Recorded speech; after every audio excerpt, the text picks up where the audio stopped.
Mari kita bersama-sama menundukkan kepala, kita berdoa. Oma langsung, silakan.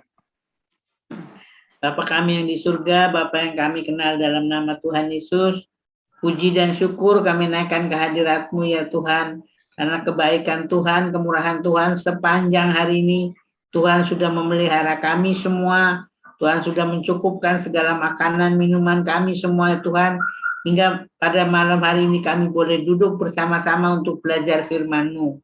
Terima kasih Tuhan untuk kebaikan dan kemurahan Tuhan, semuanya itu kami arahkan hanya kepadamu saja Tuhan. Bukakanlah mata rohani kami semua pada malam hari ini untuk mendengar firman-Mu melalui hamba-Nya yang setia. Biar Tuhan memberkati kami semuanya. Hanya di dalam nama Tuhan Yesus, Tuhan yang Maha Kuasa dan berkuasa, kami mohon Tuhan pimpin ibadah online ini ya Tuhan. Amin. Amin.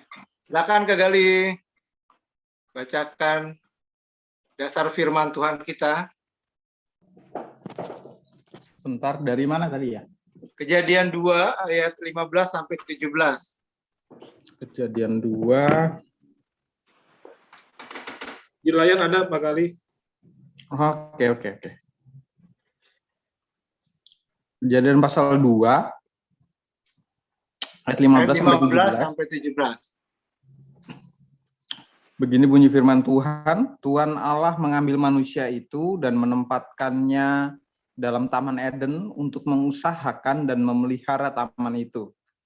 Lalu Tuhan memberi perintah ini kepada manusia, semua pohon dalam taman ini boleh kau makan buahnya dengan bebas, tetapi pohon pengetahuan tentang yang baik dan yang jahat itu, janganlah kau makan buahnya, sebab pada hari engkau memakannya, pastilah engkau mati. Amin. Ya, terima kasih untuk Oma yang sudah membuka pemahaman Alkitab dalam doa, dan terima kasih untuk Kak Gali yang sudah membacakan nats kebenaran firman Tuhan yang akan jadi fokus kita ya dalam pemahaman Alkitab pada malam hari ini. Ini seri pertama tentang keluarga sepanjang bulan Februari.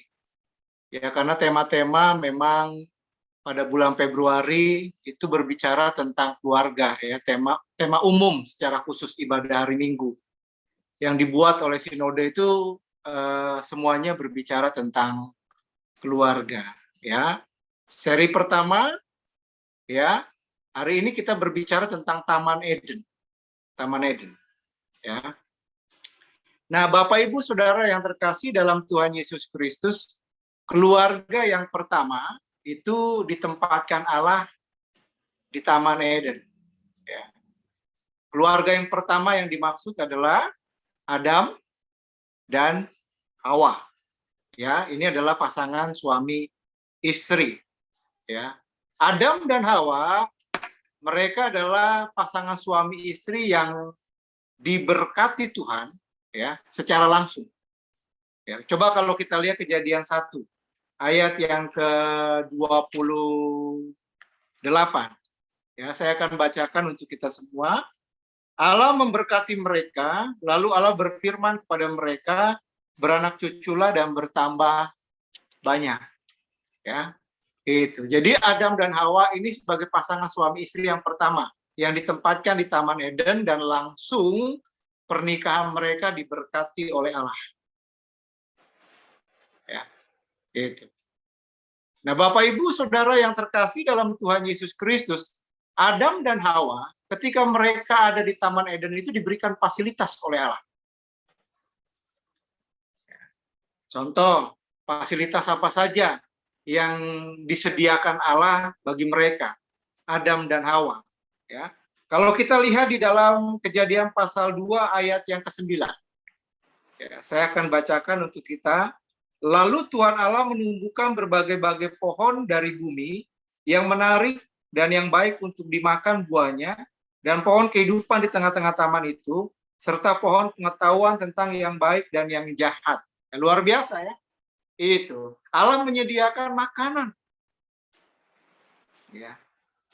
Makanan yang menarik di situ dikatakan. Lalu Tuhan Allah menumbuhkan berbagai pohon dari bumi yang menarik dan yang baik untuk dimakan buahnya.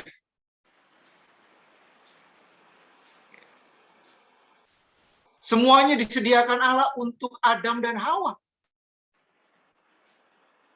Kemudian disediakan apa lagi? Kalau kita lihat Kejadian pasal 2 ayat yang ke-10 sampai dengan yang ke-14, Allah menyediakan minum. Itulah sebabnya di Taman Eden dibuat ada sungai. Dikatakan ayat yang ke-10 ada suatu sungai yang mengalir dari Eden untuk membasahi taman itu. Ya, luar biasa ya. Gitu. Ada suatu sungai yang mengalir dari Eden untuk membasahi taman itu, dan dari situ sungai itu terbagi menjadi 4 cabang. Ya, ada air yang mengalir. Itu artinya Allah menyediakan minum. Ya, untuk Adam dan Hawa, untuk keluarga yang pertama, untuk pasangan suami istri yang pertama di dunia. Ya, di Taman Eden itu. Nah, kalau kita melihat di dalam Kejadian pasal 2 ayat yang ke-15, apalagi fasilitas yang diciptakan Allah untuk Adam dan Hawa. Dikatakan Tuhan Allah mengambil manusia itu dan menempatkannya dalam Taman Eden. Ya, itu artinya Allah menyediakan tempat tinggal bagi mereka. Ya, luar biasa ya. Ya, Allah menyediakan makan bagi mereka, Allah menyediakan minum bagi mereka, Allah menyediakan tempat tinggal bagi mereka. Ya. Bapak Ibu, Adam dan Hawa itu begitu istimewa di mata Tuhan, di mata Allah. Sama seperti kita. Ya, Oma itu istimewa di mata Tuhan. Angga itu istimewa. Ya, Pak Kim Sen istimewa, Bu Leni, dan juga setiap kita itu begitu istimewa. Saudara bayangkan manusia itu diciptakan terakhir dari semua ciptaan Tuhan. Ya. Sebelum diciptakan manusia disediakan dulu semua fasilitas untuk manusia. Ya, Tuhan menciptakan bumi, Tuhan menciptakan kemudian benda-benda cakrawala, kemudian Tuhan menciptakan laut, Tuhan menciptakan langit, kemudian Tuhan menciptakan makanan, Tuhan menciptakan sungai sebagai minuman untuk Adam dan Hawa dan juga setiap manusia. Itu artinya bahwa kita ini istimewa di hadapan Tuhan. Bukan hanya istimewa, tetapi kita ini sangat-sangat dikasihi Allah. Manusia itu sangat dikasihi Allah. Ya.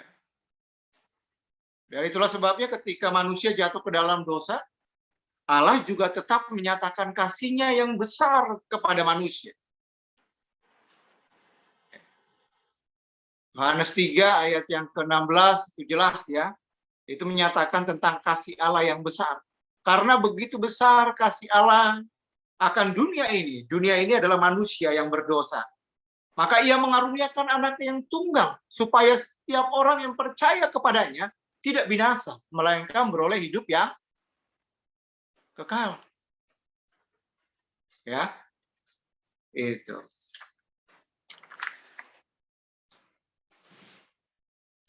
Nah, Bapak Ibu, kita kembali lagi ke dalam Kejadian pasal 2, ya. Adam dan Hawa ditempatkan di Taman Eden. Kenapa disebut Eden? Kenapa disebut Taman Eden? Ya, karena taman itu berada di daerah Eden namanya. Ya, kalau kita lihat Kejadian pasal 2 ayat yang ke-8. Kejadian pasal 2 ayat yang ke-8. Saya bacakan untuk kita. Selanjutnya Tuhan Allah membuat taman di Eden. Ya. Perhatikan baik-baik. Kenapa disebut Taman Eden? Ya. Karena taman itu berada di daerah Eden. Daerah. Nah, yang luar biasa arti kata dari Eden itu sendiri. Eden itu artinya kesenangan. Ya.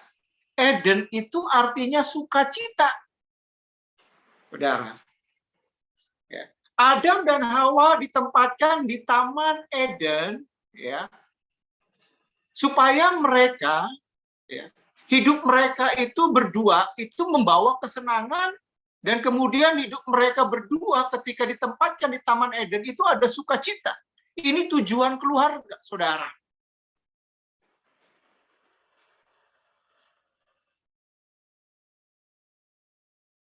Kalau keluarga kita ketika kita menikah, ternyata pernikahan kita nggak membawa sukacita, nggak membawa kesenangan, repot, ya. Karena pernikahan itu, ya, tujuannya adalah bersatu untuk merasakan, menghadirkan kesenangan dan sukacita.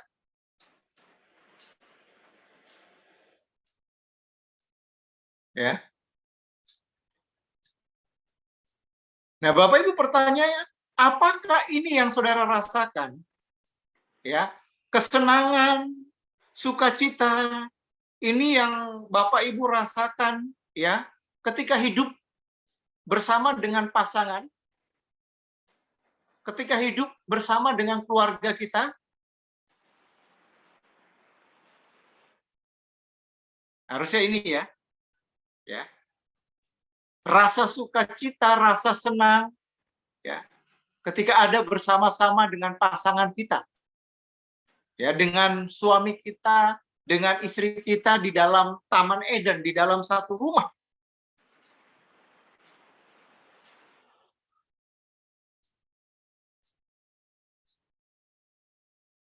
Bapak Ibu, ini permasalahan keluarga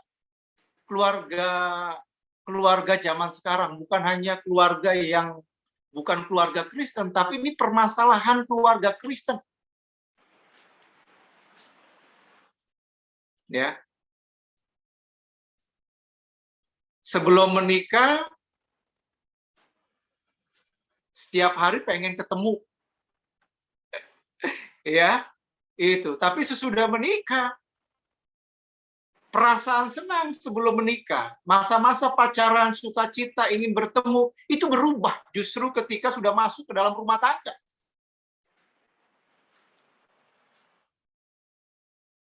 Ya. Justru ketika masuk dalam rumah tangga, permasalahan keluarga Kristen zaman sekarang, justru banyak yang nggak merasakan kesenangan yang ada di dalam rumah tangga, banyak yang nggak merasakan sukacita di dalam rumah tangga. Ini permasalahan yang berat. Dan ini real terjadi di zaman akhir. Ya, berkaitan tentang keluarga. Ada perasaan yang berbeda dengan pasangan kita sebelum married, sebelum menikah, dengan sesudah menikah.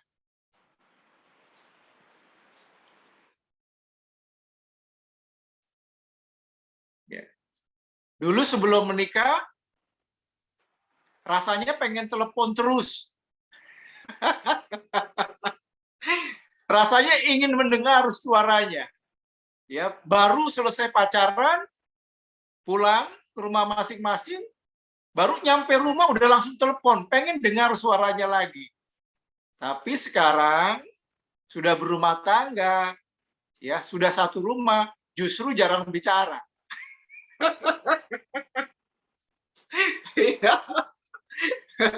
Jarang berkomunikasi. Dulu waktu masih pacaran, waduh, mau beli celana aja dibicarakan panjang lebar. Mau beli sendal jepit aja dibicarakan panjang lebar. Sekarang nggak perlu didiskusikan lagi, sudah suami istri. Ya, itu. Ya. Nah, Bapak Ibu, mari kita lihat apa tujuan keluarga. Apa tujuan keluarga? Atau apa tujuan berkeluarga? Ya, kita akan lihat dalam Kejadian pasal 2 ayat 15 sampai 17. Ya.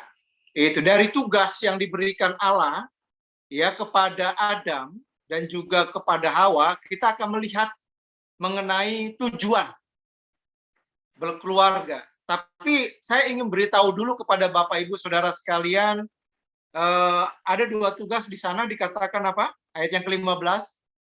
Tuhan Allah mengambil manusia itu dan menempatkannya dalam Taman Eden untuk mengusahakan dan memelihara taman itu. Coba perhatikan kata mengusahakan dan memelihara taman itu. Ya. Kalau dalam terjemahan bahasa Indonesia atau dalam terjemahan bahasa Inggris, kesannya bahwa mengusahakan dan memelihara itu, ya, itu artinya tamannya. Itu. Ya.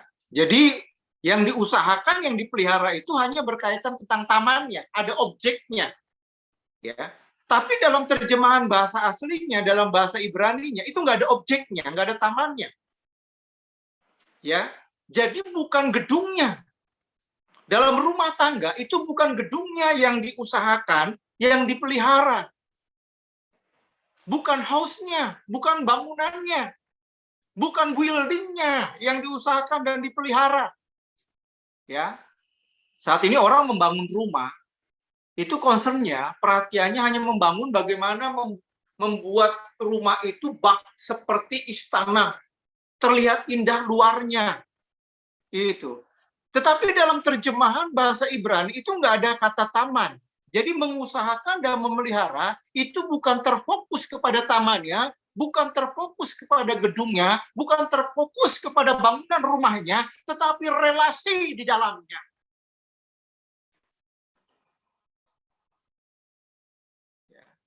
Mengusahakan dan memelihara home. Bukan fisik bangunannya saja yang dirawat, tetapi home-nya, relasi di antara anggota keluarga. Itu yang perlu diusahakan, itu yang perlu dipelihara, supaya mendatangkan kesenangan, supaya mendatangkan sukacita. Sama seperti kata arti Eden itu sendiri.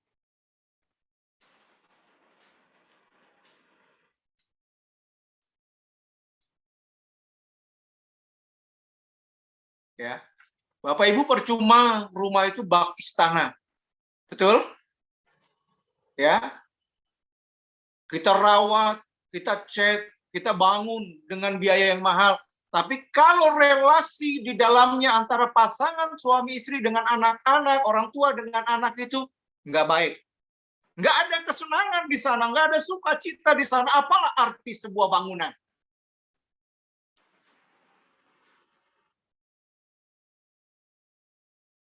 Nah, sekali lagi ya, kata mengusahakan dan memelihara, kalau dalam terjemahan bahasa Ibraninya, itu nggak ada objek tamannya. Ya, itu. Jadi bukan sekedar mengusahakan dan memelihara tamannya itu, tetapi relasinya. Yang perlu kita usahakan, yang perlu kita pelihara baik-baik.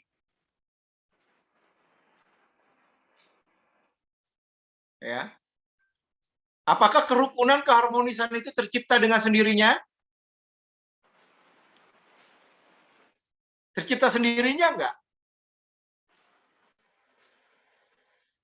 Kak Gali, gimana? Apakah yang namanya harmonis, apakah yang namanya rukun, itu tercipta dengan sendirinya atau perlu dipelihara?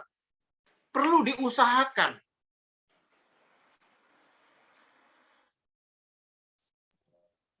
Ya, perlu diusahakan ya, nggak ada yang instan. Nggak ada yang instan.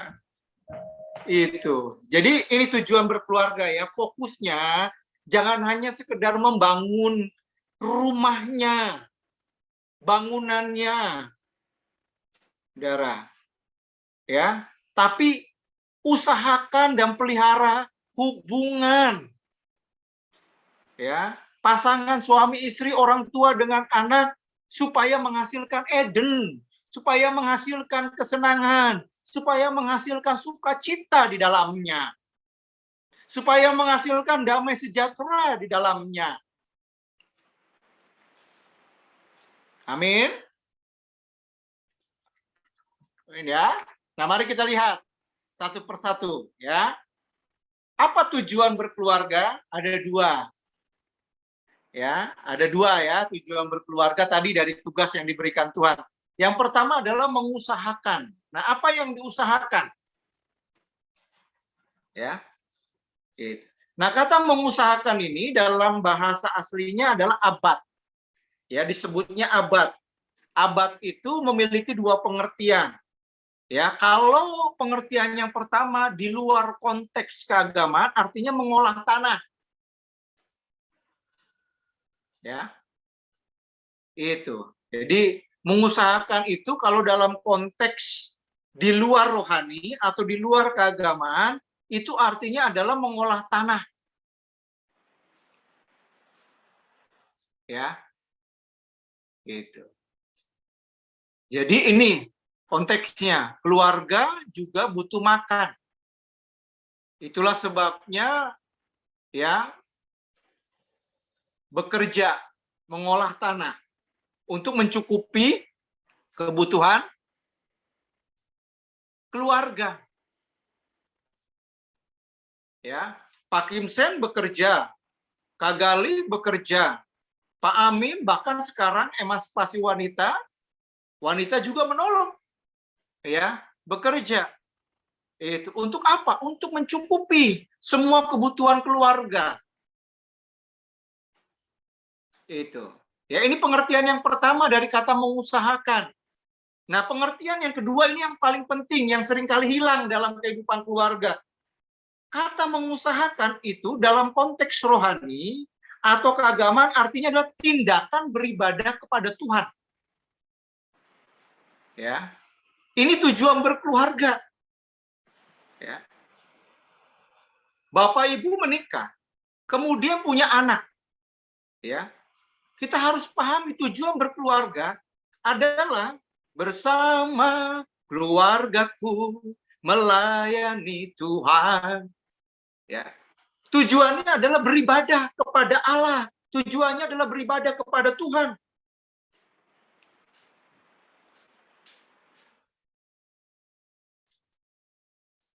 Ya. Tapi seringkali yang nggak hilang itu hanya mencari berkat tadi yang pengertian pertama, mencari cuan, mencari uang untuk mencukupi kebutuhan keluarga. Tapi tujuan yang kedua dari kata mengusahakan yaitu berkaitan dengan tindakan beribadah kepada Tuhan itu sudah hilang hampir di seluruh keluarga Kristen bahkan.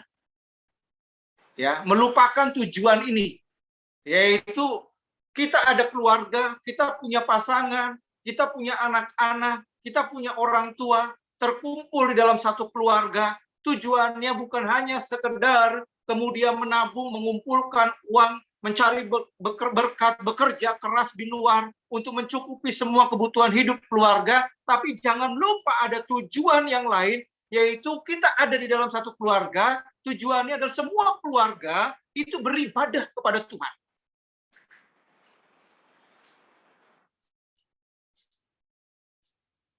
Dan ini yang hilang, Bapak Ibu. Ya. Ini yang hilang. Itu, ya. Bapak Ibu, rumah itu adalah gereja kecil. Ya. Rumah kita itu adalah gereja, gereja mini.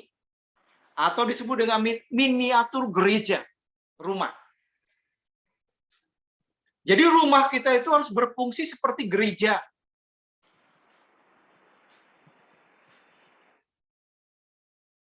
Ya.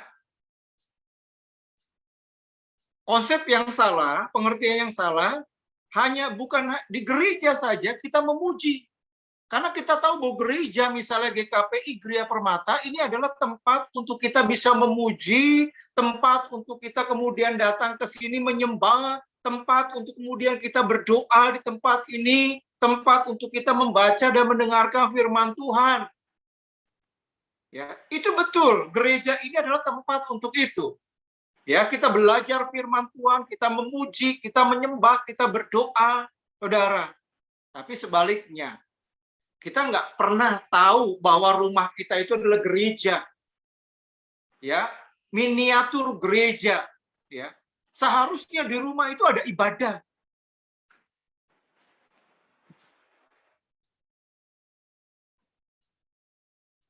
Ya, perhatikan baik-baik. Seharusnya di rumah itu ada ibadah. Di rumah ada pujian. Di rumah ada penyembahan kepada Tuhan. Di rumah semua anggota keluarga itu berdoa. Di rumah semua anggota keluarga belajar untuk membaca, merenungkan firman Tuhan, mendengarkan firman Tuhan. Di rumah semua anggota keluarga itu belajar untuk melayani Tuhan.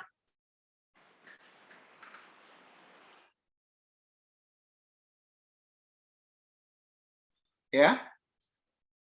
Jadi Bapak Ibu, pelatihan pelayanan itu seharusnya di rumah. Ya, jadi kalau di gereja itu sudah mantap, orang udah siap melayani. Kenapa? Karena sudah terbiasa. Ya, melayani di rumah. Jadi nggak canggung lagi ketika pelayanan di gereja. Saya sudah terbiasa, Pak.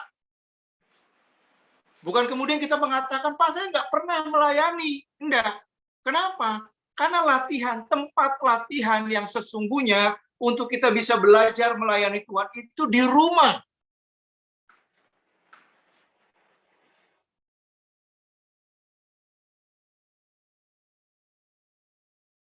Ya.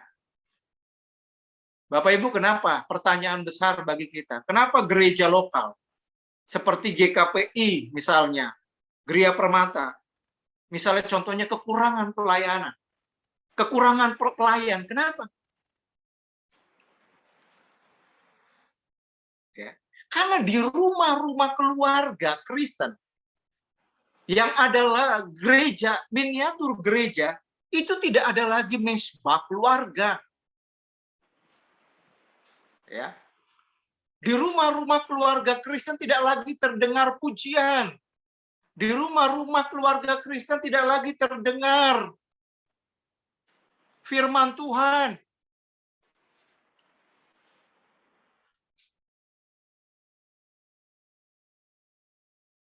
Ya.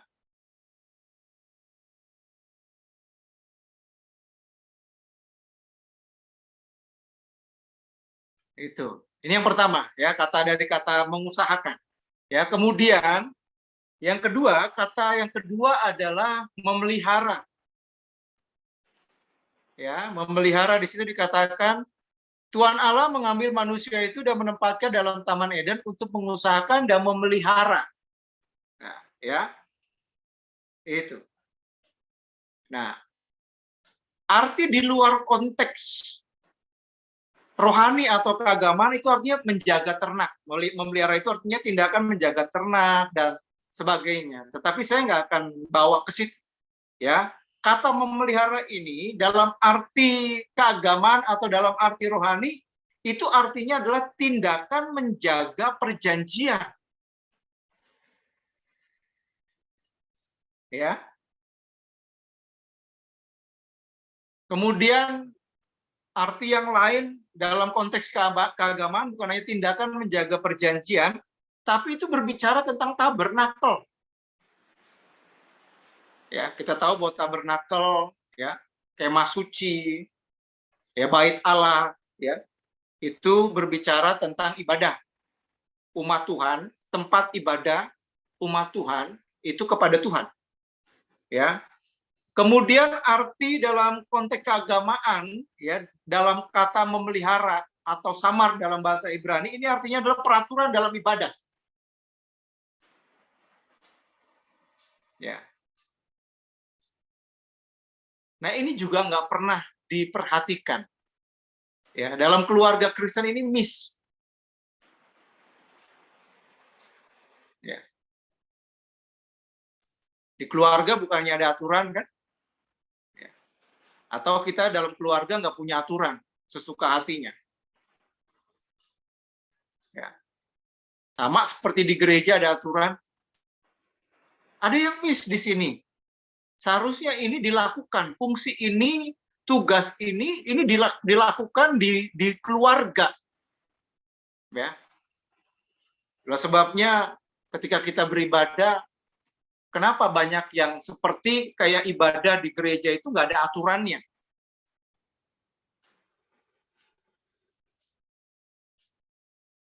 Misalnya contohnya kalau ibadah, yang lain sedang memuji Tuhan, mungkin kita asik main game, kita asik main HP. Seperti nggak ada aturannya. Kenapa? Karena ini nggak diajarkan di keluarga. Ya, dulu saya masih ingat diajarkan berdoa, meskipun memang lipat tangan, tutup mata, maksudnya memang supaya lebih konsentrasi ketika berdoa. Dan di tengah-tengah keluarga Kristen zaman sekarang itu nggak diajarin.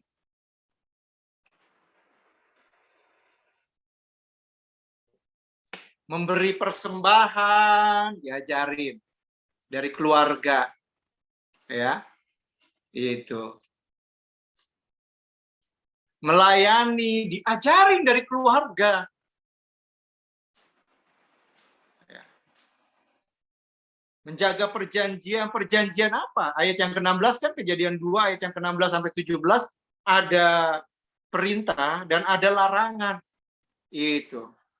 Diajarkan dari keluarga. Nah, firman Tuhan mengatakan, engkau jangan begini, ya. Engkau harus begini. Itu udah diajarkan, ditanamkan. Ketika kita ada di tengah-tengah keluarga, di rumah. Ditanamkan orang tua kita, ditanamkan papa kita, ditanamkan ibu kita. Nilai-nilai itu.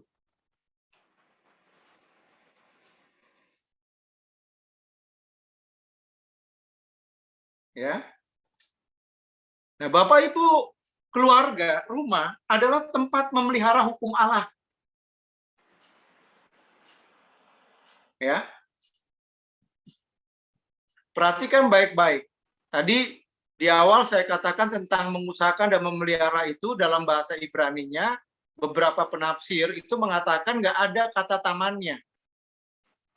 Jadi mengusahakan dan memelihara itu artinya hubungannya yang dipelihara. Ya. Perhatikan baik-baik Adam, ya, ada yang mengatakan begini, Adam adalah imam keluarga. Ya, bagian itu menjelaskan Kejadian pasal 2 ayat 15 itu ingin menjelaskan bahwa Adam itu adalah imam keluarga, bukan penjaga Taman Eden. Bukan juru kunci Taman Eden. Dia bukan sekedar merawat atau perawat atau penjaga taman. Ya. Tetapi Adam itu adalah imam keluarga. Merawat, menjaga, ya, hukum Allah untuk keluarganya.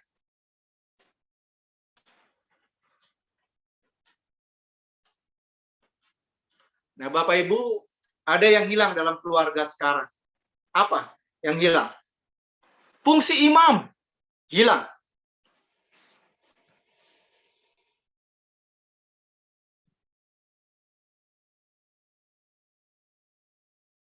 Bapak membiayai anak-anak nggak hilang. Itu. Anak-anak tercukupi dengan kebutuhan makan minum, iya. Tapi yang hilang adalah fungsi imam di tengah-tengah keluarga.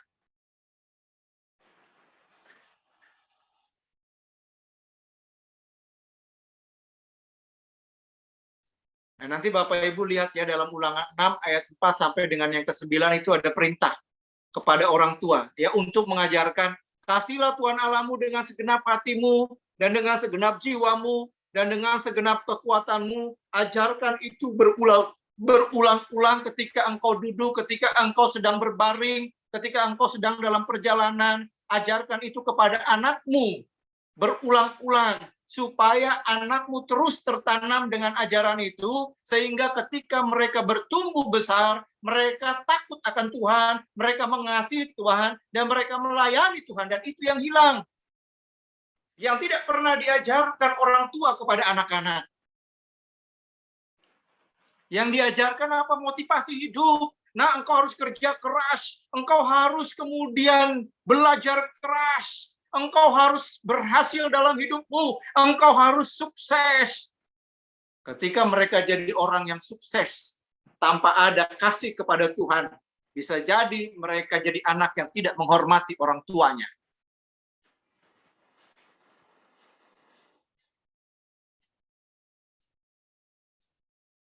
Perhatikan baik-baik, saya ingin mengatakan Pak Kim Sen di rumah, Pak Kim Sen adalah imam, gembala bagi keluarga. Jangan pernah lupa tugas itu. Pak Alfred di rumah, Pak Alfred adalah imam, gembala dan bagi keluarga. Ya. Di rumah Pak Alfred bukan saya imamnya. Bukan saya gembalanya. Di rumah Pak Kim Sen, bukan saya imamnya, bukan saya gembalanya, tapi Pak Kim Sen lah gembala dan imamnya. Jangan sampai hilang fungsi imam dan fungsi gembala.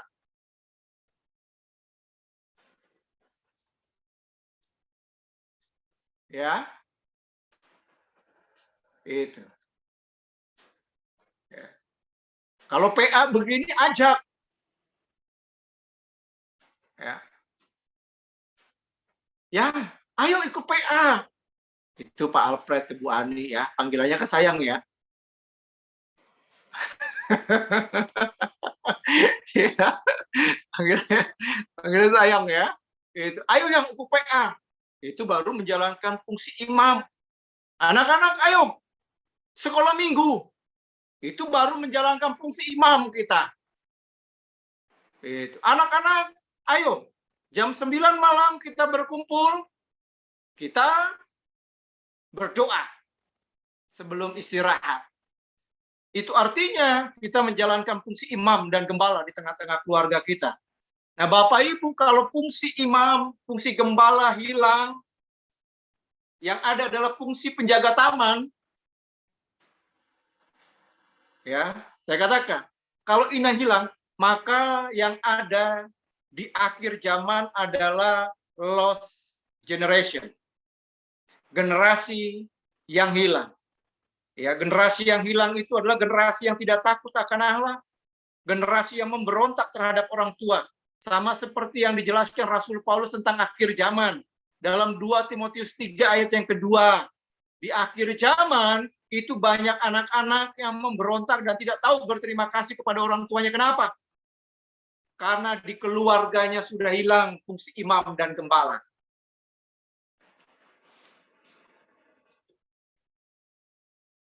Ya. Nah, Bapak Ibu, Saudara yang terkasih dalam Tuhan Yesus Kristus, ini tujuan berkeluarga. Perlu diperhatikan. Apakah terlambat, Pak? Enggak terlambat. Bisa dimulai dari sekarang. Ya. Apakah keluarga Bapak Ibu mau seperti arti kata Eden? Senang. Ada kesenangan di rumah kita. Ada sukacita. Kenapa banyak anak yang enggak betah di rumah? Kenapa banyak kemudian pasangan yang nggak betah di rumah? Karena nggak ada kesenangan yang didapat, nggak ada sukacita yang didapat di rumah. Justru di luar sana, anak-anak kita mendapatkan kesenangan, sukacita, pasangan kita mendapatkan kesenangan dan sukacita yang seharusnya dia dapat di rumah. Kalau itu yang terjadi, belum terlambat, Bapak Ibu. Ya, perhatikan baik-baik, keluargaku adalah tempat untuk semua anggota keluarga beribadah kepada Tuhan. Itu penting. Ya. Tempat mengajarkan hukum Allah. Ya. Jalankan fungsi imam dan gembala. Kalau ini yang terjadi, kita memahami hari ini tentang tujuan berkeluarga, saya yakin dan percaya keluarga kita aman. Anak-anak kita aman. Pasangan kita aman dan kita aman. Dan kita nyaman di tengah-tengah keluarga kita. Amin. Ya, Bapak Ibu, karena ini pemahaman Alkitab, sampai di sini. Kalau ada yang mau sharing, kalau ada Bapak Ibu yang ingin bertanya, saya persilakan. Silakan.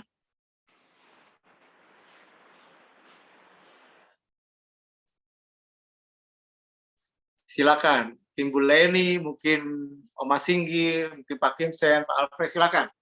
Kalau ada yang ingin bertanya, Bapak Dika.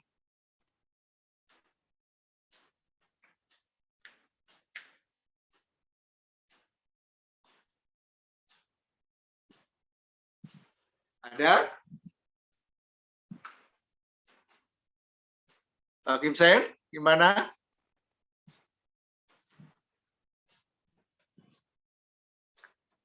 Kak Gali?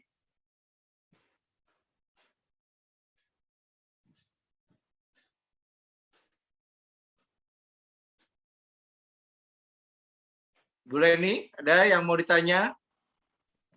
Enggak, Pak. Ya, itu. Pertahankan mesbah keluarga, ya.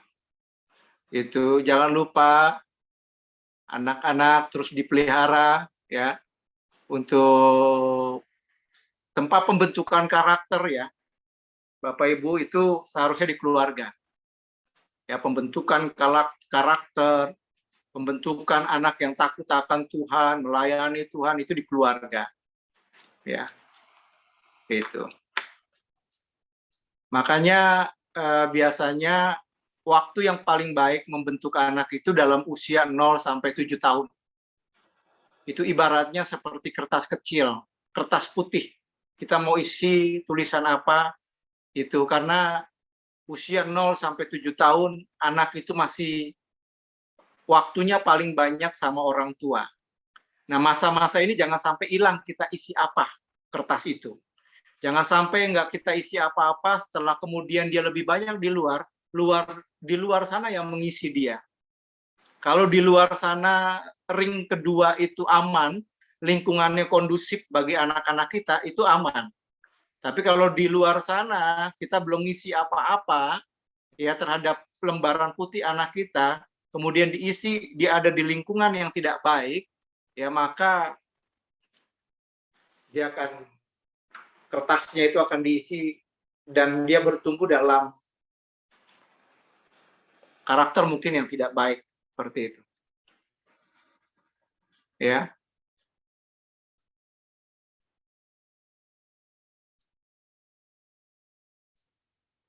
Tapi umur 7 sampai masih sekolah ya itu masih artinya anak-anak masih tinggal sama kita misalnya itu masih punya potensi. Tapi kalau dia sudah dewasa, dia sudah menentukan jalannya sendiri, nah itu susah biasanya untuk diubah. Ya. Karena dia merasa bahwa hidup saya. Saya yang makan, saya sendiri yang nyari. Itu. Ya, jadi susah dibentuk. Sudah terbentuk itunya, karakternya. Itu. Pak, mau nanya Pak, ini kan ada di kita pada jagalah hati anakmu, jangan sampai membuat dia marah gitu Pak. Gimana caranya sebagai seorang orang tua, kalau kita mau marah sama anak tanpa membuat mereka marah? Mereka ada unsur marahnya dan rasa bencinya jadi muncul gitu. Marah, biasanya kalau dinasihatin marah itu biasanya ya, kalau kita dinasihatin, seharusnya kan berterima kasih ya kalau dinasihatin ya. Kenapa nasihat kita itu sepertinya membuat orang jadi marah? Misalnya contoh, ya kalau kita nasihatin anak kita itu di depan orang lain, ya dia merasa malu, itu dan menimbulkan kebencian. Biasanya seperti itu. Ya, ini seni sih Pak. Biasanya kalau sama anak kan, kita juga harus lihat waktu. Misalnya kita harus tahu bagaimana caranya menasihati. Dan misalnya kayak Jirat atau Richard pasti meskipun satu produksi, tapi kadang memiliki yang satu mungkin lebih kepada introvert misalnya. Kayak Jirat itu kan introvert ya, misalnya ya. Itu. Jadi kalau seperti Jirat itu kan kalau dia nggak bisa memulai kalau ketemu sama orang yang harus memulai dulu berbicara. Gitu. Jadi orang harus memancing dia untuk untuk akrab sama Jirat itu harus kita misalnya yang harus mendekati diri. Betul. Jangan suruh Jirat yang mendekati kita. Ya. Mungkin berbeda dengan Richard lah ya. Itu ya mungkin lebih bergaul seperti itu. Ya. Tapi bukan introvert, ekstrovert bukan masalah ini yang introvert salah, ekstrovert tidak salah. Ya, makanya penempatan juga dia lebih senang diperhadapkan dengan benda daripada dia harus menghadiri pesta, misalnya kayak jirat.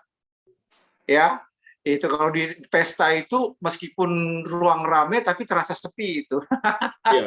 Tapi kalau dikasih tugas kesukaannya jirat, nih laptop cariin Bapak ini misalnya informasi tentang ini. Jadi lebih senang itu. Dia mengerjakan itu sendiri, cari apa yang ini. Nah, biasanya harus lebih lembut itu, misalnya harus tahu lah, Pak Kimsen yang tahu lah caranya. Pasti kalau ada kita lihat dia salah misalnya, bagaimana caranya seperti jirat ini, ya mungkin harus lihat timingnya, itu kemudian cara untuk memberikan nasihatnya juga harus kita perhatikan waktunya, ya itu. Nah biasanya kalau kita salah cara menasihatinya itu menimbulkan kemarahan. Misalnya contoh anak salahnya apa, tapi kemudian tiba-tiba langsung disabet. Mukul juga ada aturannya loh. Ya, satu tujuannya bukan Amsal mengatakan bukan untuk mengingini kematian anak kita, tapi tujuannya adalah mendisiplin. Bagian mana tubuh yang harus dipukul juga nggak sembarangan.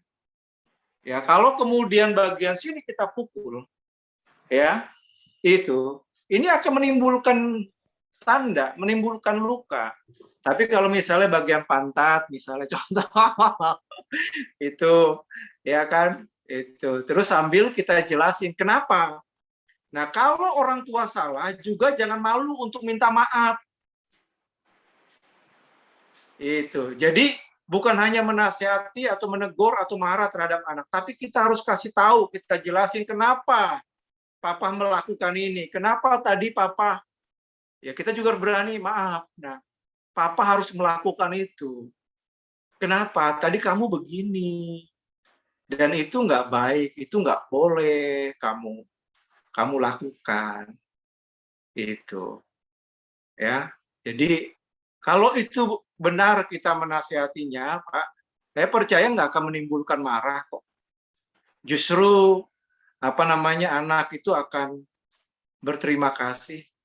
Tapi kalau anak nggak dikasih nasihat kalau dia salah, seringkali masalahnya ya kalau anak-anak berbuat salah seperti kemudian malah justru orang tua lucu. Ya, seringkali kita biar gitu ya. Itu. Jadi anak ya tetap bertumbuh seperti itu, melakukan itu. Ya, Karena waktu dia baby nggak biasanya tahu gitu. kalau anak justru malah, aduh senang lucu anak saya, padahal melakukan kesalahan. Itu. Jadi anak senang justru melakukan itu, nggak sadar ya kalau yang dilakukan itu salah. Itu kasih itu kan bukan hanya memberi mencukupi kebutuhan anak, tapi kasih itu kan kalau dalam Ibrani dikatakan aku menghajar engkau kata Tuhan, karena engkau adalah anak supaya engkau nggak jadi anak gampangan. Pak Kim Sen mau anak jirat Richard itu jadi anak gampangan kan nggak mau. Anak gampangan itu adalah anak yang nggak pernah didisiplin, hanya dikasih, manjain, itu namanya anak gampangan. Tapi kalau anak kita, Rere Angel, itu nggak jadi anak gampangan, harus didisiplin. Itu harus imbang antara kasih yang memberi dengan kasih yang mendisiplin. Itu harus imbang. Kalau hanya memberi saja salah, tapi kalau mendisiplin saja tanpa memberi, itu juga salah. Nah, repotnya anak zaman sekarang ini tuh begitu. Kita harus seni nih orang tua nih. Itu mengajar serba salah anak zaman sekarang ini. Betul. Apalagi kalau sudah kenal gadget ya, hati-hati nih. Lebih bagus kalau masih kecil ya harus didisiplin. Jangan di los begitu aja. Harus kasih waktu. Sabtu liburan, Papa kasih waktu main gadget. Ya, 1 jam. Ya. Tapi kalau Senin sampai Jumat nggak boleh.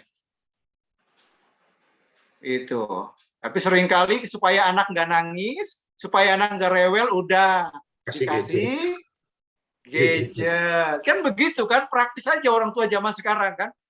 Padahal ketika kita melakukan itu fatal. Ya, kita membuat sesuatu yang fatal dalam hidup anak itu. Itu.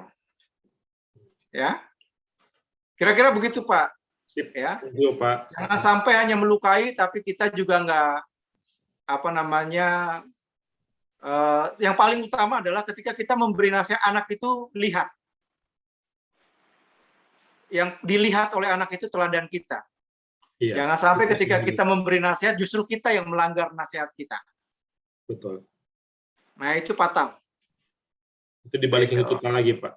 Balikin, anak sekarang berani itu. Papa nggak seperti itu. Ya. Jangan lupa Pak Kim Sen, tadi yang saya katakan, kehilangan keluarga sekarang, fungsi imam keluarga. Iya. Di keluarga Bapak bukan saya gembalanya, bukan saya imamnya. Tapi Pak Kim Sen imam dan gembala bagi keluarga Bapak. Iya, betul. Ya. Jadi seringkali yang disalahin gereja kalau anak hancur. Ya kan? Gara-gara gereja nih gitu. Padahal kita sendiri nggak menjalankan fungsi imam dan gembala kan? Betul. Gitu. Misalnya ini Pak Apri ini nggak bener nih ngajarnya nih. Gitu. Ini Budiana nih gimana nih? Ini Lause Supri, ini Lause Niko. Seringkali kita di gereja yang jadi sasaran kesalahan. Gimana sih ngajarin sekolah minggunya? Wah, ini gimana Pak Apri ngajarinya? Wah, kan Karena fungsi imamnya dia hilang, Pak ya. padahal ketemu juga seminggu sekali. Iya. Ya kan? Tapi kita yang jadi sasaran empuk kesalahan biasanya.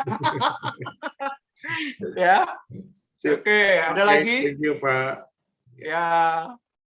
Gimana Bu Leni?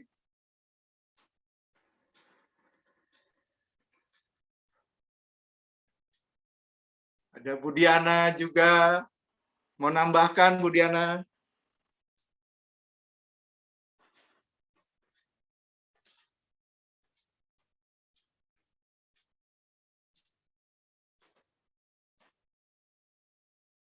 Ada? Pak Alfred? Bapak Dika? Bapak Dika nih, mumpung masih punya anak yang kecil nih. Itu seperti lembaran putih tuh. Tergantung. Ya. Itu. Oma, gimana? Apa ya? Pengalaman saya kebetulan Tuhan kasih sepasang anak. Jadi saya bisa membedakan satu sama lain. Kalau anak yang laki-laki itu tidak bisa ngomongin keras. Mesti lembut, ya bukan lembut maksudnya tegas, tapi pelan, nadanya nggak boleh keras. Itu yang laki-laki. Cepat masuk di otak dia. Tapi kalau ngelawan ya. Kalau yang perempuan, anaknya memang tegas. Kalau dinasehatin, namanya salah nih, gini. Suka ngelawan gitu, suka argumentasi, namanya juga orang pintar ngomong dia. Tapi nanti kalau udah Pak, sampai di kantor, kira-kira jam 10, Pak, telepon rumah. Dulu kan belum banyak yang punya HP. Maaf ya, tadi saya ngelawan gitu. Bener Mami ya, katanya. Iya, gitu. Jadi satu-satu anak lain-lain. Jadi yang perempuan mah bisa minta maaf, tapi kalau yang laki-laki mesti dipelanin ngomongnya. Gitu. Kita mesti tahu deh karakter anak. Iya, jadi ya orang tua lah yang tahu lah tentang anak kan. Iya. Gitu. Oke, terima kasih untuk pengalamannya Pak. Ya. Oke, kalau enggak ada kita akhiri ya. Itu kita berdoa saja untuk keluarga kita masing-masing ya, supaya diberkati Tuhan, harmonis ya. Itu. Kemudian kita berdoa untuk ini Omikron yang meningkat ya, supaya mohonlah sama Tuhan betul-betul supaya ini COVID-19 ini berlalu lah ya atas bangsa dan negara kita ya, dan juga seluruh dunia lah gitu. Itu aja pokok doa, dua pokok doa. Nanti diakhiri Bu Diana ya, minta tolong mengakhiri pemahaman Alkitab ya. Untuk pokok keluarga kita dan juga Omikron, kita doa bersama-sama terlebih dahulu. Mari kita berdoa bersama-sama. Tuhan Yesus kami, untuk keluarga kami, biarlah Engkau menjadi kepala mereka. Tuhan sukacita, damai sejahtera, terus Tuhan limpahkan karena keluarga kami home sweet home. Ada kesenangan, ada sukacita yang boleh kami rasakan Tuhan. Kami hidup dalam keluarga kami Tuhan. Kronik yang setiap hari kembang kami mohon biar kuasa Tuhan. Kami rindu bangsa negara bahkan dunia Tuhan. COVID-19 ini Tuhan hilang Tuhan. Terima kasih. Kami bersyukur.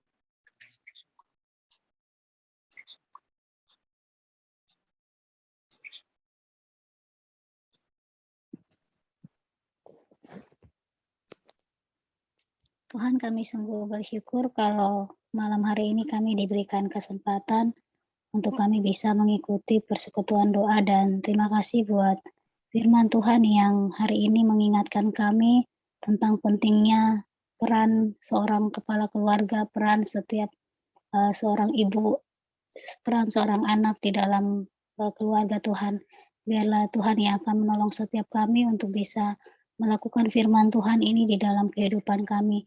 Biarlah hari demi hari Tuhan, iman kami semakin dikuatkan untuk kami tetap percaya dan melihat bahwa ada hal-hal mujizat Tuhan yang akan terjadi dalam kehidupan kami ketika kami terus berharap dan percaya kepada Tuhan.